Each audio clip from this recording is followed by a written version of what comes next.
الرحمة والمغفرة وإلى حضرة النبي محمد صلى الله عليه وسلم. الفاتحة. أعوذ بالله من الشيطان الرجيم. بسم الله الرحمن الرحيم. الحمد لله رب العالمين الرحمن الرحيم مالك يوم الدين إياك نعبد وإياك نستعين اهدنا الصراط المستقيم صراط الذين أنعمت عليهم غير المغضوب عليهم ولا الضالين آمين. اللهم صل على سيدنا محمد الفاتح لما أغلق الخاتم لما سبق الناصر الحق بالحق والهادي إلى صراطك المستقيم وعلى آله وصحبه حق قدره ومقداره العظيم. اللهم أخرجنا من ظلمات الوهم وأكرمنا بنور الفهم وافتح علينا بمعرفة العلم وحسن أخلاقنا بالحلم وسهل لنا أبواب فضلك وانشر علينا من خزائن رحمتك يا أرحم الراحمين.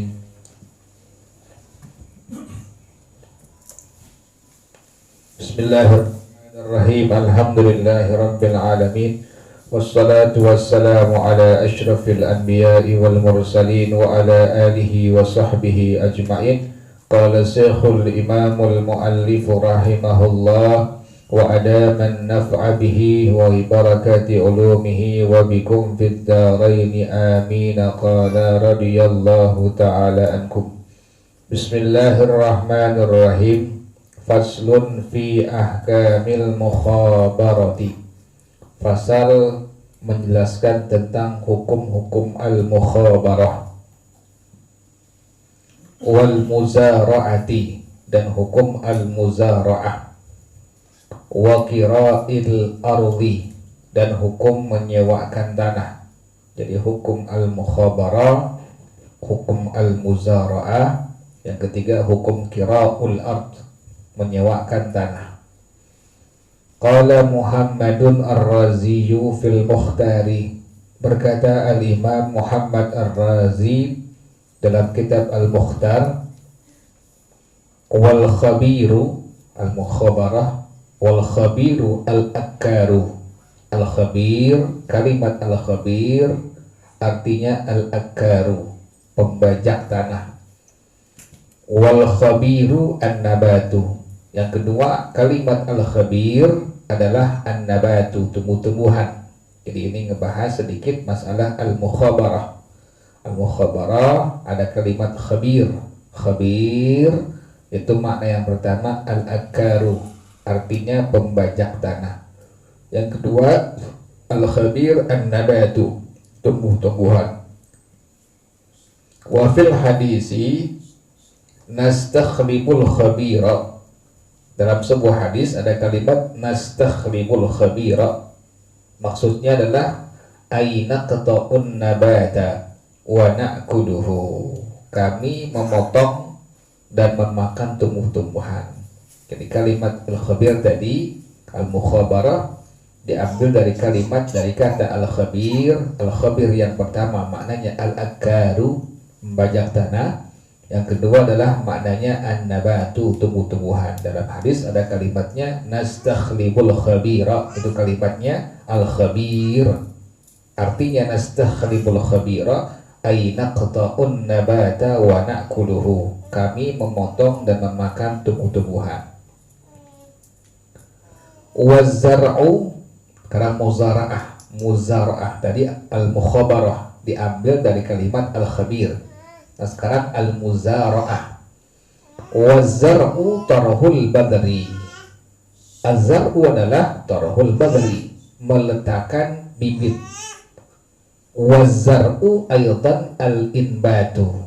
Kalimat az-zar'u juga artinya al-inbatu, menumbuhkan. Jadi kalimat az-zar'u itu adalah kalimat al-muzara'ah. Al-muzara'ah kalimatnya diambil dari az-zar'u. Az-zar'u maknanya tarhul badri, meletakkan bibit. Atau yang kedua, kalimat az-zar'u artinya al-inbatu, menumbuhkan.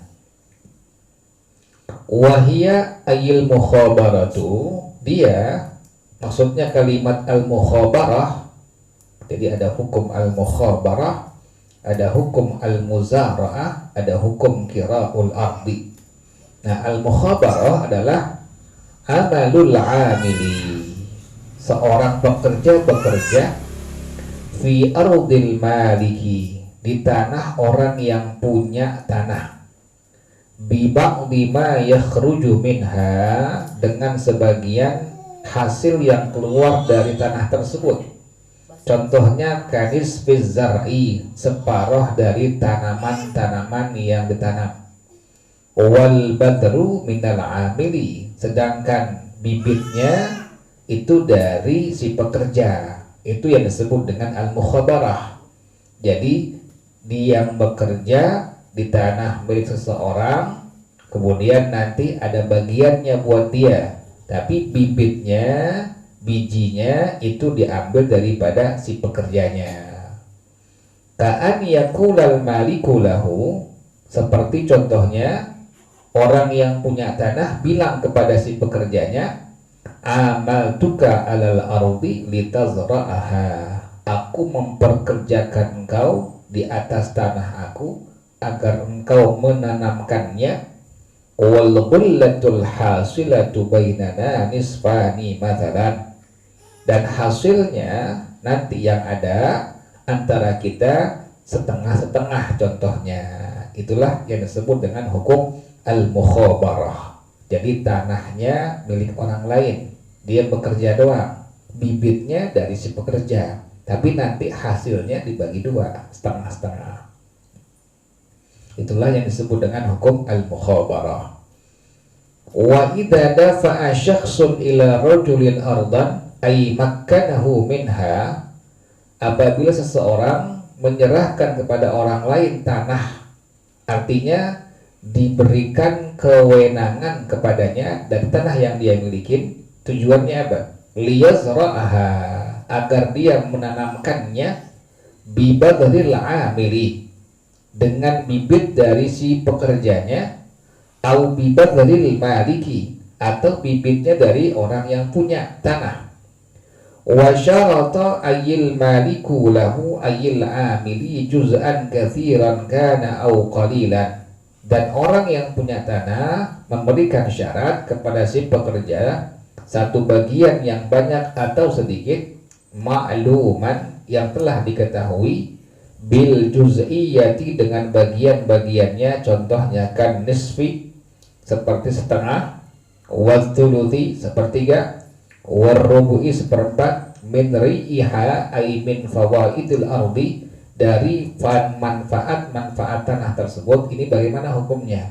Hukum pertama ini, hukum pertama dari hal hukum yang disebut dengan al-mukhabarah. Dan sekali lagi, dalam madhab al-imam Asy-Syafi'i radhiyallahu an terjadi ikhtilaf, perbedaan pendapat mengenai hukum al-mukhabarah.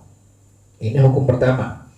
Jadi orang yang punya tanah mempekerjakan seseorang, bibitnya dari orang yang bekerja atau dari orang yang punya tanah, kemudian orang yang punya tanah berikan syarat nanti ada bagian dari hasil manfaat tanah yang ada. Ini bagaimana hukumnya? Lam yajuz dzalika, hukumnya nggak boleh. Jadi al-mukhabarah, al-muzara'ah itu dihukumkan tidak boleh. Ini hukum yang pertama. Kalau al-mukhabarah tadi bibitnya dari si pekerja, kemudian al-muzara'ah tadi bibitnya daripada orang yang punya. Nah, ini bagaimana hukumnya? Lam yajuz, maka hukumnya nggak boleh. Ayyahrumu wala yasihru, ya haram dan juga tidak sah hukumnya. Dalilnya rawas Syakhani, meriwayatkan Al-Imam Al-Bukhari, Al-Imam Muslim radhiyallahu anhuma. As-Syakhani dalam hadis berarti Imam Al-Bukhari, Imam Muslim. Dalam fiqih As-Syakhani berarti Imam An-Nawawi, Imam Ar-Rafi'i. Jadi ada istilahnya itu. Kalau di hadis rawahu Syakhan berarti Imam Al-Bukhari, Imam Muslim, bukan Bukhari tapi Imam Al-Bukhari. Kemudian dalam fiqih maka berarti Imam An-Nawawi Ad-Dimashqi dengan Al-Imam Ar-Rafi'i radhiyallahu anhuma. Jadi hadis ini dari Al-Imam Al-Bukhari, riwayatnya Al-Imam Al-Bukhari, Imam Muslim radhiyallahu anhuma, an Jabirin, dari Sayyidina Jabir bin Abdullah radhiyallahu anhuma, annahu sallallahu alaihi wasallam naha anil mukhabarati, bahwasanya Rasulullah sallallahu alaihi wasallam melarang dari al-mukhabarah. Tadi bibitnya dari si pekerja disebut dengan al-mukhabarah, yang punya tanah mempekerjakan seorang pekerja, kemudian bibitnya dari si pekerja. Inilah hukum yang disebut dengan al-mukhabarah. Nabi melarangnya. Tadi hukum pertama haram dan tidak sah.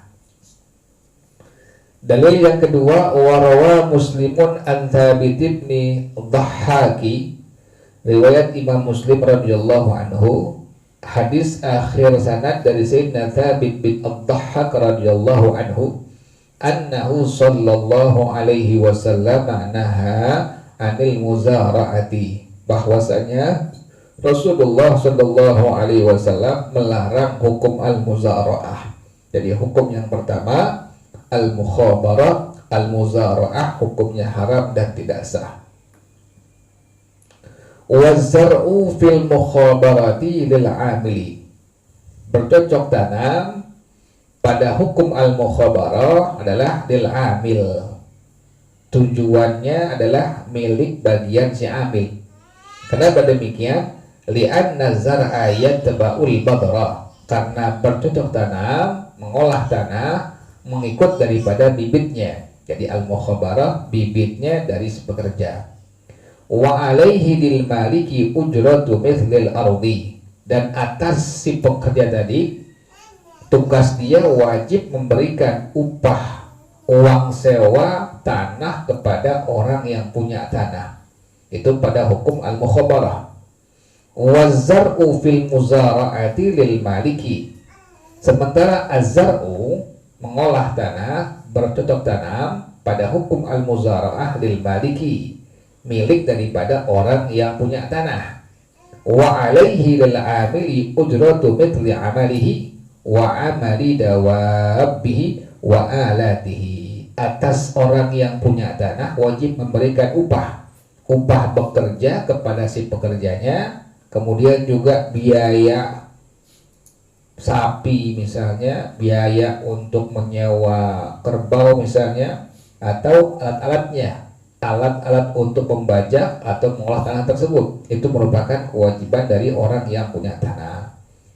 Wa illam yahsul minaz zar'i syai'un, sekalipun tidak hasil sedikit pun dari tanaman yang tanamnya, karena fil qiradil fasidi, sebagaimana pada hukum qirad yang tidak sah. Jadi hukum pertama ini, hukum pertama al-mukhabarah, al-muzara'ah dihukumkan haram dan tidak sah. Lakinnin Nawawiyu taba'an libnil Mundhiri, akan tetapi Imam An-Nawawi Ad-Dimashqi rahimahullah mengikuti Imam Ibnul Mundhir radhiyallahu anhu. Siapa itu Al-Imam Ibnul Mundhir?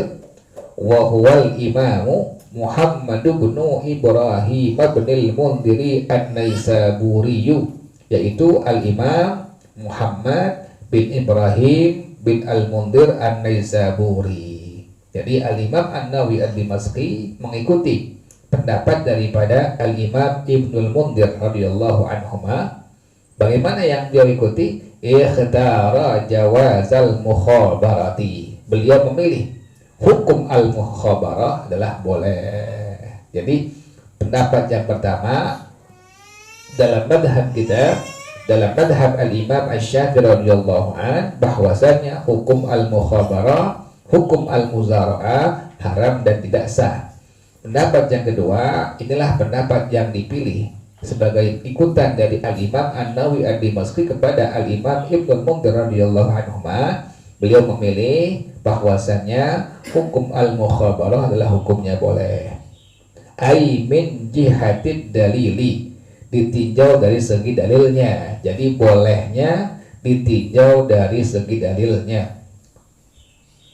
Wa in kana al-mukhtaru min jihatil madhabi adamal jawazi, sekalipun pendapat yang dipilih dari madhab al-Imam Asy-Syafi'i tidak boleh, wifaqan lil a'immatil thalathati Malikin wa Abi Hanifah wa Ahmad radhiyallahu anhum ajma'in, karena sesuai cocok dengan pendapat tiga imam yang lain, yaitu Imam Malik, Imam Abu Hanifah, dan Imam Ahmad bin Hanbal radhiyallahu anhum ajma'in.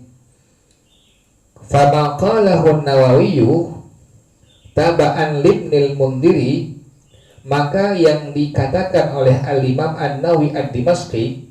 Jadi kalau ada di kitab fiqih An-Nawawi, ini bukan Syekh Nawawi Banten bukan, tapi al-Imam Abu Zakaria Yahya bin Syaraf An-Nawawi ad-Dimashqi ini, beliau ini. Jadi jangan salah pengertiannya itu. Kalau ada kalimat An-Nawawi dalam kitab fiqih, itulah maksudnya al-Imam Abu Zakaria Yahya bin Syaraf An-Nawawi ad-Dimashqi rahimahullah. Maka apa-apa yang dikatakan oleh al-Imam An-Nawawi ad-Dimashqi rahimahullah taba'an libnil Mundhiri, mengikuti pendapat al-Imam Ibnul Mundhir, dhaifun, hukumnya adalah pendapat yang dhaif, yang lemah. Jadi yang mu'tamad, yang rajih, yang kuat malah yang pertama, bahwasanya hukum al-mukhabarah, hukum al-muzara'ah adalah haram dan tidak sah. Ya, tapi masih ada pendapat daripada al-Imam An-Nawawi ad-Dimashqi, beliau ikut kepada pendapat al-Imam Ibnul Munzir radhiyallahu anhuma. Ini pendapat sekalipun lemah diperbolehkan dipakai karena ditinjau oleh beliau dari segi dalilnya. Bal qila innahu raja'a anhu, bahkan ada ulama yang mengatakan bahwasanya Imam An-Nawawi ad-Dimashqi rahimahullah, beliau menarik itu pendapat. Jadi beliau nggak pakai lagi, tapi qila ini lemah.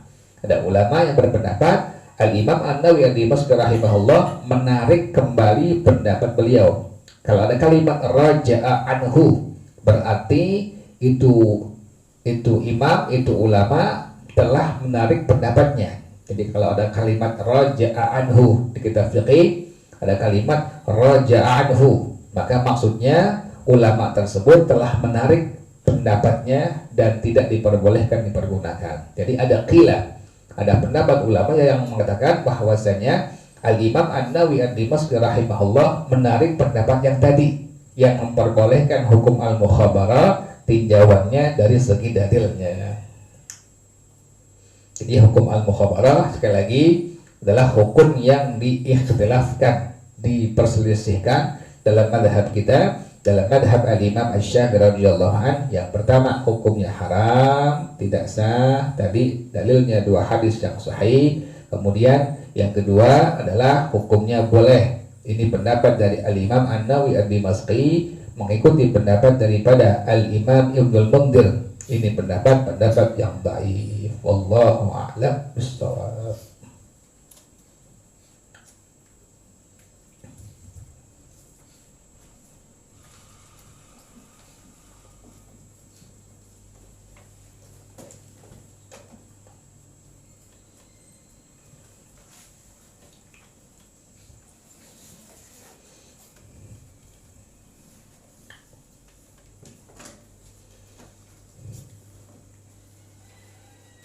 Sampai bacaannya halaman 184.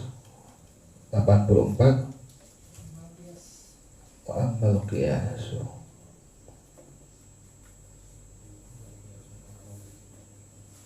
di bawah hadis ya, di bawah hadis ya. Wa ammal qiyasul itu ya. Bismillahirrahmanirrahim. Alhamdulillahirabbil alamin. Wassalatu wassalamu ala asyrafil anbiya'i wal mursalin wa ala alihi wa sahbihi ajma'in. Qala Syekhul Imamul Muallifu rahimahullah wa adaman naf'a bihi wa barakati ulumihi wa bikum fid dharaini amin. Qala radhiyallahu ta'ala ankum. Masih bicarakan tentang seputar hukum yang kemarin pada masalah unta, sapi, kerbau, kambing, antara yang digembala dengan yang tidak digembala, menjadi ikhtilaf para ulama dalam semua madhab. Nah sekarang lanjutannya, wa ammal qiyasul mu'aridu li umumi qawlihi alaihi salatu wassalamu fiha. Adapun qiyas yang bertentangan, yang berbeda pendapat dengan keumuman ucapan hadis dari Rasulullah Shallallahu Alaihi Wasallam adalah kalimat hadis yang kemarin yang umumnya fi arba'ina syatan syatun, 40 ekor kambing itu zakatnya 1 ekor kambing. Ini umum. Yang kemarin khususnya yang muqayyad, yang ada ikatannya bahwasanya pada kambing yang digembala ada zakatnya. Kalau ini umum, ini 40 ekor kambing maka zakatnya 1 ekor kambing. Mau yang digembala atau yang enggak digembala, maka per 40 kambing zakatnya 1 ekor kambing. Fahuwa, maka dia adalah pengertiannya an-nasaimata hiyallati maqsudu minha annama warribuhu. Bahwasanya kambing yang digembala adalah yang dituju daripadanya. Apa yang tujunya? Annama uwarribuhu, berkembang dan untung. Jadi kambing kalau digembala itu seringnya biasanya berkembang dan menguntungkan. Wa huwal maujudu fiha aktsaru dzalika. Nah, inilah ada pada kambing yang digembala lebih banyak dari hal yang disebutkan itu. Memang kambing kalau digembala pasti berkembang dan pasti menguntungkan orang yang punya. Wa zakatu innama hiyal fadalatul amwali. Zakat sesungguhnya dia adalah kelebihan harta. Wal fadalatu innama tujadu akthar dzalika fil amwali saimati. Dan kelebihan harta sesungguhnya ada paling banyak pada harta yang memang kambingnya atau sapinya atau untanya, kerbaunya digembala. Jadi demikian. Makanya pendapat ulama sebagian mengatakan bahwasanya kambing yang digembalalah atau sapi, kerbau, unta yang digembalalah yang ada kewajiban untuk dikeluarkan zakat. Karena tujuannya demikian. Tujuan daripada kambing yang digembala, sapi, kerbau, unta itu biasanya berarti bagi si orang yang punya kambing, sapi, kerbau, unta, berarti biasanya itu mendapatkan pertambahan, perkembangan dan menguntungkan dari orang yang punya sapinya atau kambingnya atau untanya. Walidzalika, oleh karena itu usturita fihal haulu. Jadikan syarat haul padanya. Ada haulnya tuh. Ada haulnya. Nanti juga ada ukuran kambingnya berapa ekor atau sapinya berapa ekor, sapinya, untanya berapa ekor. Nanti ada ukurannya semuanya.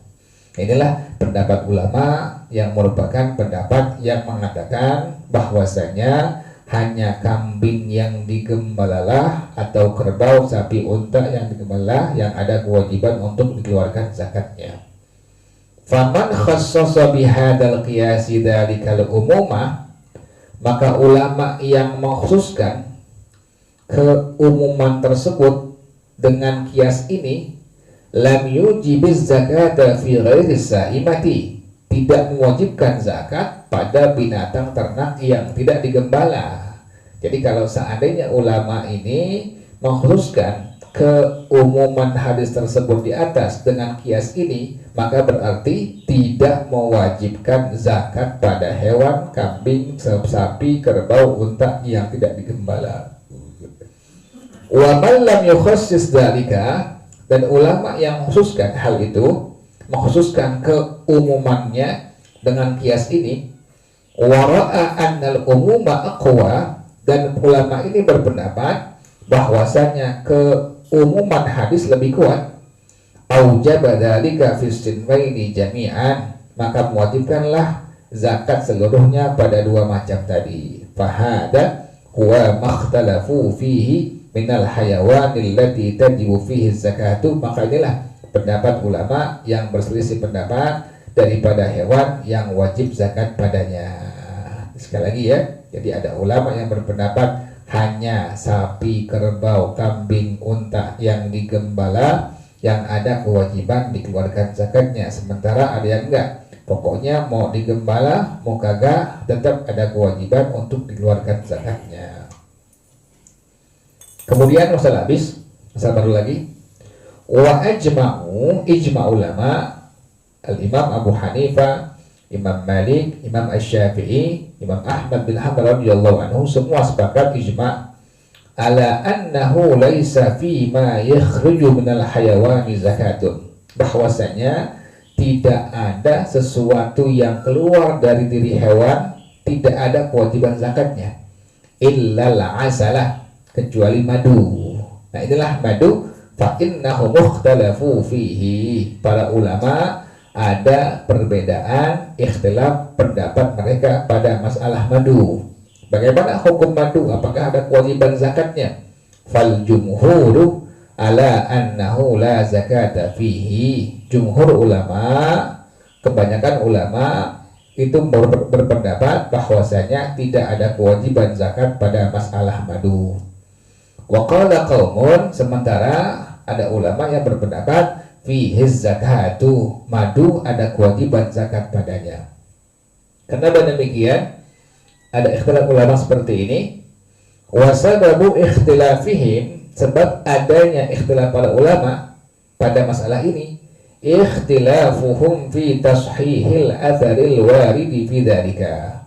Adanya ikhtilaf para ulama, perbedaan pendapat para ulama mengenai kesahihan hadis yang datang pada mengenai tentang daripada zakat madu itu, yaitu wa huwa qauluhu alaihi salatu wassalam, yaitu sabda Rasulullah sallallahu alaihi wasallam, fi kulli asyrati azkin zikun, setiap 10 lorong jalan daripada madu, daripada lebah itu ada kewajiban 1 lorongnya untuk dikeluarkan zakatnya.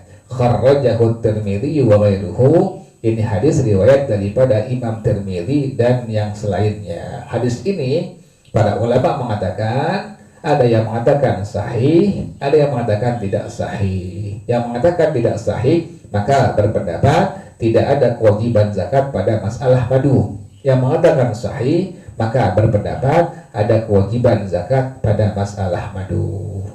Wallahu a'lam bishawab.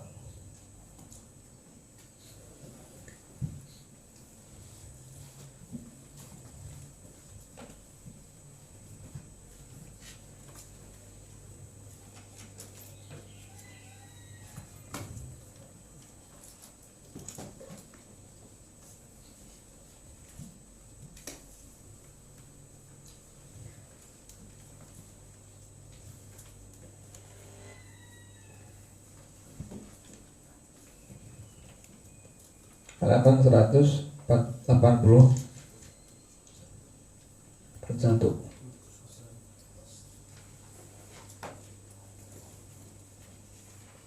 Bacaannya Al-Qardu.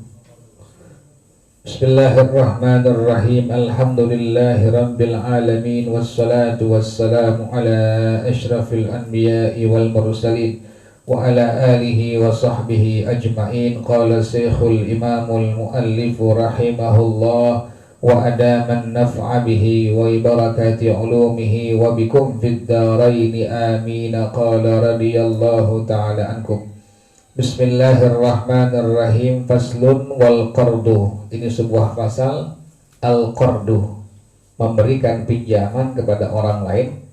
Mandubun ilaihi, dianjurkan kepadanya, disunnahkan. Mandub, muraqabun fi, mustahab, as-sunnah sama dia. Hukumnya sunnah. Bil ittifaqi, sesuai yang disepakati oleh para ulama. Bahkan pahalanya lebih besar. Kalau sedekah 1/10, kalau minjemin adalah 1/18. Bandingannya demikian. Lebih besar memberikan pinjaman kepada orang lain, pahalanya di hadapan Allah Subhanahu wa taala. Wa yakunu halan yutalibu bihi mata syaa, dan dia langsung dia tuh yang seseorang bisa menuntut dengannya kapanpun dia mau. Wa idza halla la yalzamu ta'jilu fihi, kalau sudah sudah cash langsung, maka tidak ada kewajiban untuk ditempokan padanya. Jadi kalau seandainya ada orang yang dia ngutang kepada kita, langsung kita kasih halan, maka nanti dia bayarnya nggak boleh tempo. Sama gitu juga, dia minjem 1 juta, kemudian balikin full 1 juta, kecuali memang ada perjanjian antara kedua orang itu, baru diperbolehkan. Tapi kalau nggak ada perjanjian sama sekali, maka si orang yang minjem uang tadi wajib untuk mengembalikannya, tidak boleh ditempokan. Wa qala Malikun, berkata Imam Malik radhiyallahu an, yalzamu, wajib ditempokan. Wa yajuzu qardul khubzi, habis masalah tuh Jadi masalah yang pertama adalah pada masalah meminjamkan, minjam duit, minjam barang, demikian. Kalau duit dikasih pinjam cash langsung, nanti orang yang minjam balikin cash lagi, nggak boleh tempo, kecuali ada perjanjian baru diperbolehkan. Sementara Imam Malik berpendapat wajib untuk ditempokan. Minjamnya 2 juta, nanti bayarnya nyicil 100 sampai kelar. Ini pendapat yang pertama dari pendapat Imam Malik radhiyallahu an. Pendapat apa tadi? Tidak wajib ditempokan. Yang kedua adalah diboleh atau wajib ditempokan. Kemudian wa yajuzu qardul khubzi. Masalah yang kedua adalah boleh hukumnya meminjamkan roti. Indat salatati, menurut pendapat jumhur ulama, pendapat dari Imam Malik, Imam Asy-Syafi'i, Imam Ahmad bin Hanbal radhiyallahu anhum, diperbolehkan meminjamkan roti. Ada orang lapar, minjam roti apa kita kasih, diperbolehkan. Menurut jumhur ulama diperbolehkan. Wa qala Abu Hanifah la yajuzu bihalin, berkata pendapat al-Imam Abu Hanifah radhiyallahu an, tidak boleh bihalin, nggak boleh, pokoknya nggak boleh, keadaan apapun nggak diperbolehkan untuk meminjamkan roti kepada orang lain. Kemudian masalah yang ketiga, wahal yajuzu waznan aw addan, apakah diperbolehkan meminjamkannya ditimbang atau dihitung. Nah, yang dipinjemin kepada orang lain berupa barang yang ditimbang atau yang dihitung. Fi madhhabi Syafi'i wajhani as-sahhuhuma waznan. Pada madhab al-Imam Asy-Syafi'i radhiyallahu an ada 2 pendapat. Pendapat yang paling sahih adalah waznan, yang ditimbang. Minjem beras, timbang berapa kilo dipinjamnya, balikin lagi sesuai tadi yang dia pinjam. Wa an Ahmad riwayatani, Imam Ahmad ada 2 pendapat beliau. Pendapat yang pertama diperbolehkan dua-duanya, pendapat yang kedua tidak diperbolehkan, hanya yang diperbolehkan yang ditimbang, sama dengan pendapat daripada al-Imam Asy-Syafi'i radhiyallahu anhu. Wa qala Malikun, berkata Imam Malik radhiyallahu an, beliau katakan taharriyan, yang pantas. Pokoknya pantasnya ditimbang, pantasnya dihitung, kayak beras ditimbang, jangan dihitung. Misalnya ayam, dagingnya dihitung, atau demikian, diperbolehkan. Pokoknya yang pantas-pantas, yang pantasnya dihitung, yang pantas ditimbang. Ini merupakan pendapat yang kedua dari pendapat al-Imam Malik radhiyallahu an, wallahu a'lam bishawab.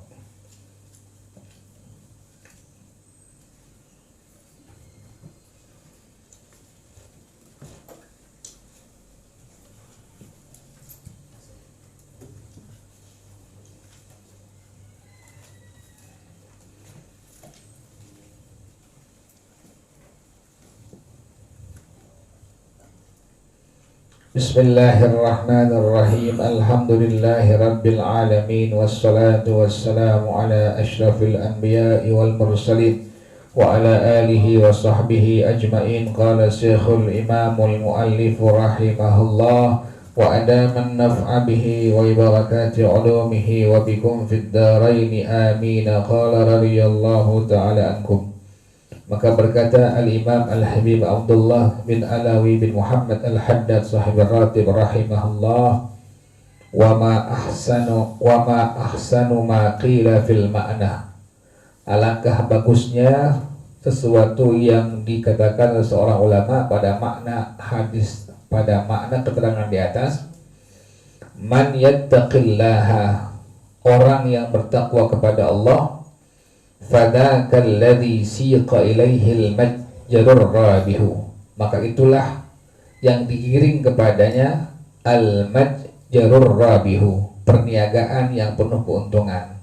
Jadi orang yang dia bertakwa kepada Allah, kata pengarang Al-Imam Al-Habib Abdullah bin Alawi Muhammad Al-Haddad radhiyallahu an, dalam sebuah beliau kutipannya dalam sebuah syair sebutkan, fadzakal ladzi siqa ilaihil majrur rabihu, itulah orang yang digiring kepadanya oleh Allah. Apa yang digiring? Al-majrur rabihu, perniagaan, usaha, dagangan yang penuh keuntungan. Wa qila aidan, ada ulama yang berpendapat, man arafallaha, orang yang mengenal Allah, falam tughnihi ma'rifatullahi, maka mengenalnya Allah, dia mengenalnya Allah tidak membuat dia cukup. Fadzaka syaki, itulah orang yang lacur, yang penuh kerugian.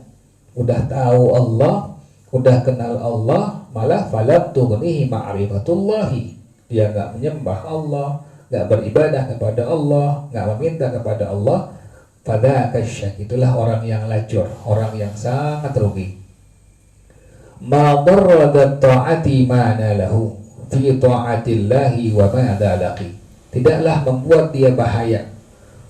Apa? Zat ta'ati, orang yang taat kepada Allah, apa yang membuat dia bahaya? Ma nalahu fi ta'atillah, sesuatu yang dia terima pada taat kepada Allah, wa ma dalaqi, dan dia ketemu apapun yang dia dapat, mau senang, mau susah, mau kaya, mau miskin, itu nggak sama dia, nggak berpengaruh, karena itu bukan tujuan dia.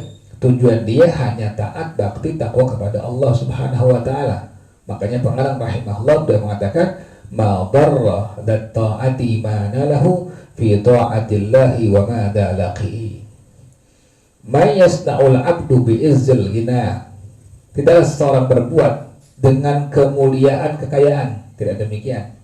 Wal izzu kullul izzi lil muttaqi, kemuliaan yang maksimal adalah lil muttaqi, hanya bagi orang yang bertakwa. Jadi takwanya dia bukan dari kekayaan, ibadahnya dia bukan untuk kekayaan, tapi memang semata-mata untuk beribadah, menyembah Allah dan takwa kepada Allah Subhanahu wa taala.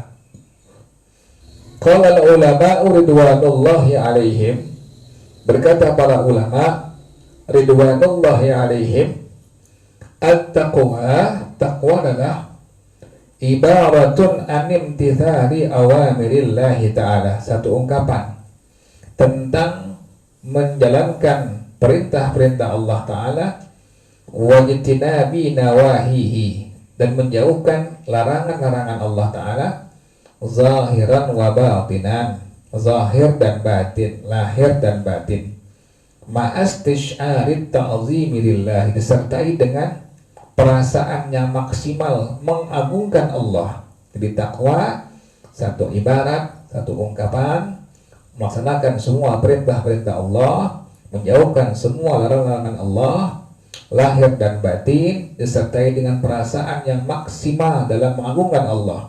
Wal haibati, maksimal tentang kehebatan Allah.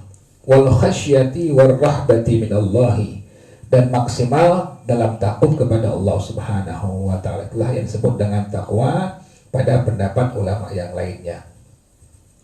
Wa qala ba'dul mufassirin rahimahumullah fi qoulihi ta'ala ittaqullaha haqqa tuqatih. Berkata sebagian ahli tafsir rahimahumullah dalam mentafsirkan firman Allah Ta'ala surah Ali Imran, ittaqullaha haqqa tuqatih. Huwa, tafsir dari kalimat ayat tersebut, ittaqullaha haqqa tuqatih, bertakwalah kalian sebenar-benar bertakwa, huwa an yuta'a, Allah ditaati, fala yu'sa, Allah jangan dimaksiati. wa yudhkara, Allah diingat, fala yunsa, Allah jangan dilupakan, wa yushkara, Allah disyukuri, fala yukfar, maka janganlah dikufuri. Intaha. Maka pengarang Al-Imam Al-Habib Abdullah bin Alawi Muhammad Al-Haddad rahimahullah, beliau mengatakan, walan yastati al-abdu walau kana lahu alfi nafasin ila nafasihi. Seseorang hamba tidak akan mampu sekalipun dia memiliki 1 juta nafas, wa alfi umrin ila umrihi, sekalipun dia memiliki 1 juta nafas. Jadi seorang hamba tidak akan mampu sekalipun dia memiliki 1 juta nafas, atau Allah berikan umurnya 1 juta, panjang umurnya. Apa yang ada mampu? An yattaqiyallaha haqqa tuqatihi, untuk bertakwa kepada Allah sebenar-benar bertakwa. Gak bakal bisa seorang hamba yang Allah berikan nafasnya 1 juta atau umurnya 1 juta tahun, itu gak bakal bisa untuk taat kepada Allah sebenar-benar bertakwa. Walau anfaqa jami'a dzalika fi ta'atillahi wa mahabbihi, sekalipun dia menghabiskan seluruhnya 1 juta nafas, 1 juta umur yang Allah berikan kepadanya untuk taat kepada Allah dan cinta kepada Allah, gak bakal bisa untuk takwa kepada Allah sebenar-benar bertakwa. Kenapa demikian? Wadzalika li'idhami haqqillahi ta'ala ala ibadi, karena hal itu karena besarnya, karena agungnya hak Allah Ta'ala kepada hamba-hambanya, atas hamba-hambanya. Yang kedua, wali jalali azamatillahi, karena agungnya kebesaran Allah Ta'ala. Yang ketiga, wa uluwi kibriyaihi, tingginya kesombongan Allah Ta'ala. Yang keempat, wartifai majdihi, dan tingginya kemuliaan Allah Subhanahu wa Ta'ala. Jadi gak bakal mampu seorang hamba yang Allah berikan 1 juta nafas, 1 juta tahun umurnya untuk bertakwa kepada Allah sebenar-benar bertakwa kepada Allah. Wa qad qala afdalul qa'imina bihaqqillahi wa akmaluhum Muhammadun sallallahu alaihi wasallam fi du'aihi, dan sungguh makhluk Allah yang paling utama dalam melaksanakan hak-hak Allah dan makhluk Allah yang paling sempurna, Nabi Muhammad sallallahu alaihi wasallam, dalam doa beliau i'tirafan bil ajzi anil qiyami, beliau Nabi Muhammad sallallahu alaihi wasallam mengaku nggak mampu melaksanakan perintah-perintah Allah, bi-ihsa'id tana'i 'ala Allah, dengan memaksimalkan dirinya memuji-muji Allah. Apa yang beliau doakan, apa yang beliau minta kepada Allah, a'udzu biridhaka min sakhatika, aku berlindung kepada engkau dengan redha engkau dari murka engkau, wa bi mu'afatika min uqubatika, dengan diafiahkan engkau, afiah dari engkau, min uqubatika, dari siksaan engkau. Afiah, tidak disiksa, makanya ada kalimat panjang umur sehat afiat. Sehatnya tidak dalam siksaan Allah, sehatnya untuk ibadah kepada Allah, sehatnya untuk takwa kepada Allah, itu namanya sehat afiat. Ini lawanannya tadi, a'udzu biridhaka min sakhatika wa bi mu'afatika min uqubatika. Diafiahkan artinya tidak diberikan siksa, aku berlindung dengan afiat dari engkau ya Allah, min uqubatika, daripada siksaan engkau. Wa a'udzu bika minka, dan aku berlindung dengan engkau daripada engkau. La uhsi thana'an 'alaika anta, aku tidak bisa menghitung pujian kepada engkau ya Allah, kama athnaita 'ala nafsika, sebagaimana engkau muji dari engkau ya Allah. Ini merupakan pengakuan Nabi Muhammad SAW, beliau nggak mampu untuk bertakwa kepada Allah sebenar-benar bertakwa. Ini yang pertama, yang merupakan dalil bahwasanya seorang hamba nggak bakal mampu untuk takwa kepada Allah sebenar-benar bertakwa sekalipun Allah berikan 1 juta nafas dan 1 juta tahun untuk takwa kepada Allah sebenar-benarnya. Yang kedua, waqad balagana, sungguh telah sampai hadis pada kami, anna lillahi malaikatan, bahwasanya Allah memiliki malaikat-malaikat, lam yazalu mundu khalaqahumullahu fi ruku'in, malaikat yang terus sejak Allah ciptakan ruku terus, wasujudin, sujud terus, wa tasbihin, tasbih terus, wa taqdisin, mengucapkan kalimat subhanal malikil kudus terus, la yafturuna anhu, itu malaikat semua nggak pernah bosan, nggak pernah jemu, yang ruku, yang sujud, yang tasbih, yang mengucapkan kalimat takdis, semua tidak pernah bosan. Wala yashtagiluna bighairihi, tidak pernah menyibukkan dengan kalimat yang lainnya, dengan ibadah yang lainnya. Udah Allah suruh begitu terus sampai hari kiamat. Fa idza kana yaumul qiyamati, fa idza jaa, apabila datang hari kiamat. Kalau ada kalimat fa idza kana yaumul qiyamati, fa idza kana, kananya kam, kananya artinya adalah jaa.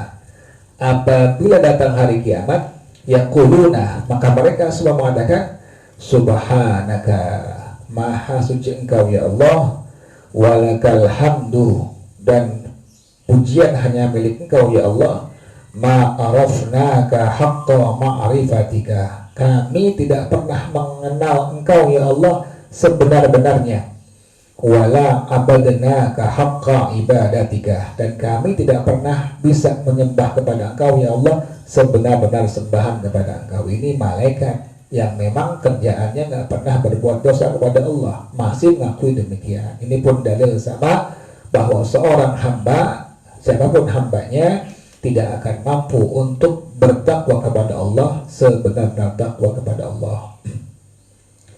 Wa qad qala ba'dul ulama'i, maka al-Imam Al-Habib Abdullah bin Alawi bin Muhammad Al-Haddad radhiyallahu anhu wa rahimah, beliau mengatakan sungguh berkata sebagian ulama, inna qawlahu ta'ala ittaqullaha haqqa tuqatihi, sesungguhnya firman Allah Ta'ala yang berbunyi ittaqullaha haqqa tuqatihi, mansukhun biqawlihi, dihapus dengan firman Allah Ta'ala fattaqullaha mastata'tum, bertakwalah kalian semampu kalian.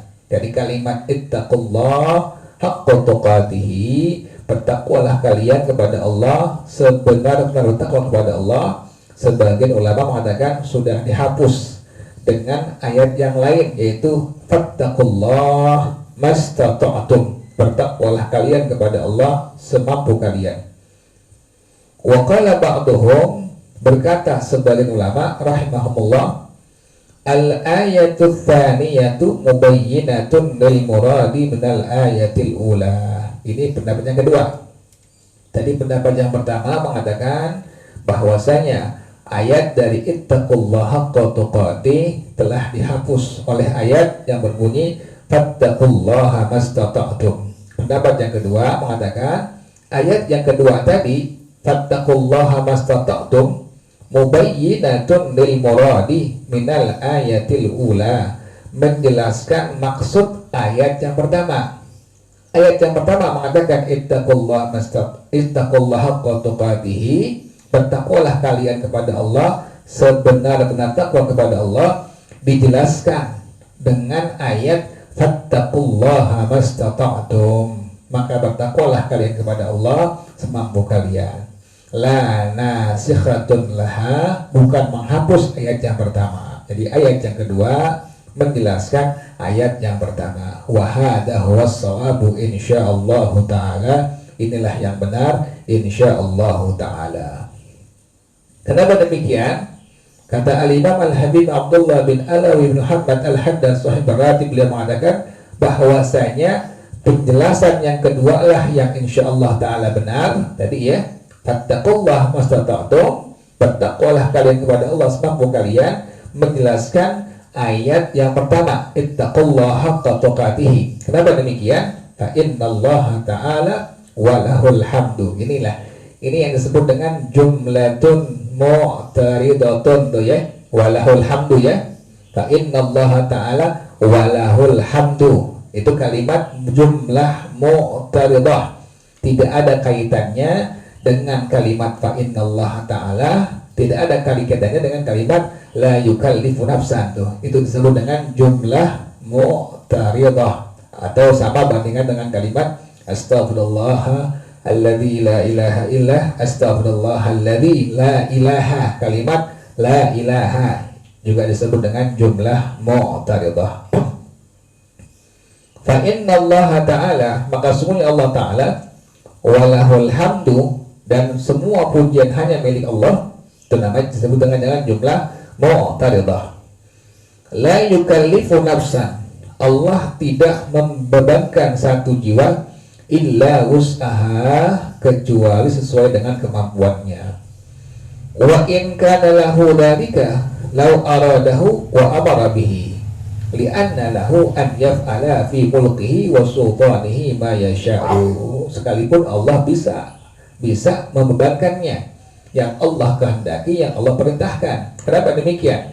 Li'anna lahu an yaf'ala fi mulkihi wa sultanihi ma yasha'u, karena Allah boleh baginya berbuat dalam kerajaan dan sultannya sesuai yang Allah kehendaki. Walakinnahu subhanahu qad khaffafa wa yassara, tetapi Allah subhanahu wa ta'ala sungguh telah meringankan dan memudahkan untuk semua hamba-hambanya.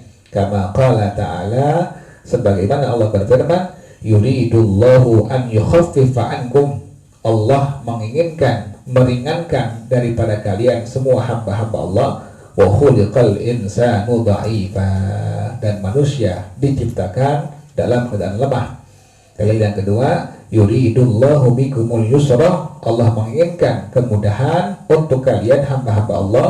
Wala yuridu bikumul usra, dan tidak Allah menginginkan kesusahan untuk kalian hamba-hamba Allah. Wallahu a'lam bissawab. Allahumma inni istauda'tuka ma qara'tu wa ma sami'tu fardudhu ilayya inda hajati ilayh. Wa sallallahu ala sayyidina Muhammadin wa ala alihi wa sahbihi wa sallam. Walhamdulillahi rabbil alamin. Subhanakallahumma wa bihamdika asyhadu an la